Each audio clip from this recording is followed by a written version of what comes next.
Alright, let me ask you this. When was the last time a pre-season friendly became a story worth telling? Because here's a match that's got me thinking.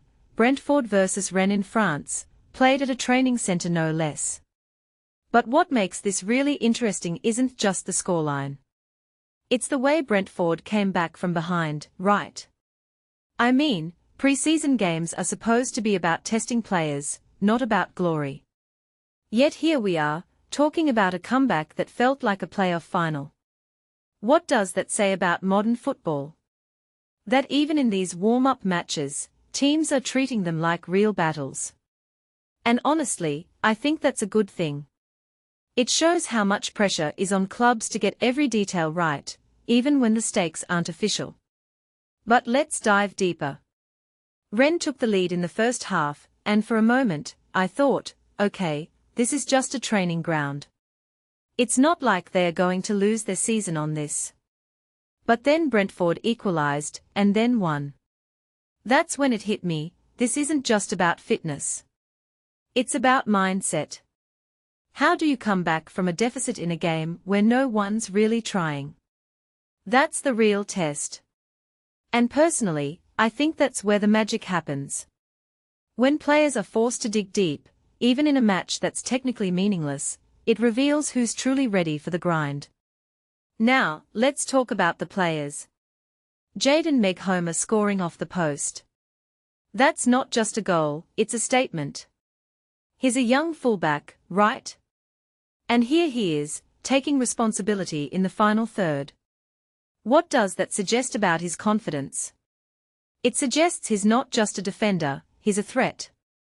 And that's fascinating because so many fullbacks today are expected to contribute, but not all of them have the audacity to take that shot. Then there's Kaye Furo, the second goal. That was pure chaos, a deflection off the keeper, a scramble, and suddenly it's 2-1. That's the kind of moment that makes you wonder, how many games does a striker need to score like that before people start paying attention? Because Furo's name isn't exactly on everyone's lips right now. But here he is, delivering in a way that screams, I belong. And that's what I love about football. It's not always about the big names. Sometimes it's the underdogs who make the difference. But wait, what about the bigger picture? Rennes is a French club, right? And they were playing at their training ground. Does that mean they are trying to simulate match conditions? Or is it a way to avoid the hassle of traveling? I mean, if you're going to play a pre-season game, why not do it in the actual stadium? But maybe that's the point. Training centers allow for more flexibility, more focus on specific drills.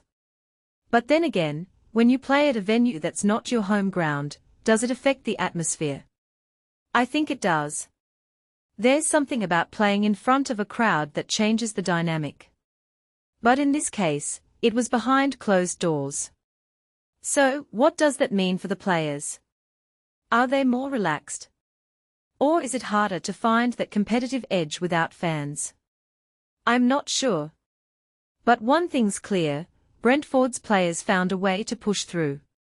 And that's the thing about football. It's not just about the tactics or the training.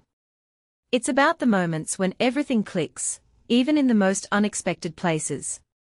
So, what's the takeaway here? Maybe it's that pre-season games are more than just practice. They are a microcosm of the season ahead. A chance to see who rises to the occasion, who stays grounded, and who might surprise us.